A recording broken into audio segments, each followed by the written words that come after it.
have 4 kids, but now none of them want to come home to see me. So I decided to cross the entire United States to go see my 4 children, just to ask one question. You happy? What do you mean? You happy? Yeah, of course I am. Seeing my daughter smile so happily, I didn't look back. I left quietly. When facing my youngest son, I sensed something different. And you're happy? Happy? Yeah. I get paid to bang a big loud drum all day. Of course I'm happy. In my youngest son's eyes, there was a barely noticeable guilt. And just like my eldest daughter, he hesitated briefly when answering. Hey, I'm sorry that we couldn't spend more time together.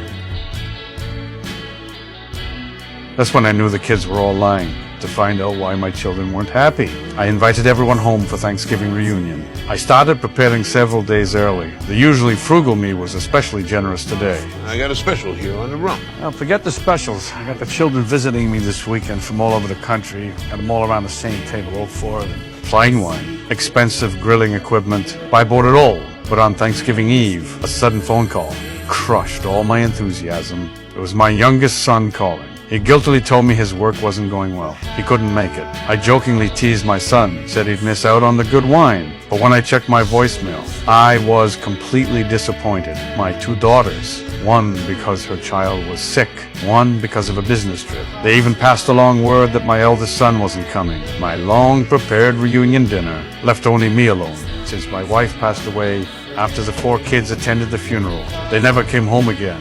This huge house became a cold tomb, except for holidays. The kids hardly ever called me. But when my wife was alive, these children always had endless conversations with her. After countless hesitations, I decided to cross the entire United States myself, to find those pieces of family love I was about to lose, and also to figure out what exactly was the barrier between me and my children. Because of my work, I developed chronic pulmonary fibrosis. I can't fly, can't do intense exercise, or have big emotional swings. I need medication daily to stay alive. So this was an extremely dangerous journey on the train. I bragged about my successful children to everyone. My wrinkles were full of a father's pride before retirement. I was a worker coating electrical wires, 30 years. I coated at least 300,000 meters of wire, working early and late every day. But I never felt tired or bitter, because raising my children to success was the proudest thing in my life. My eldest son became a famous painter. My youngest son is now a conductor. My youngest daughter is a renowned dancer.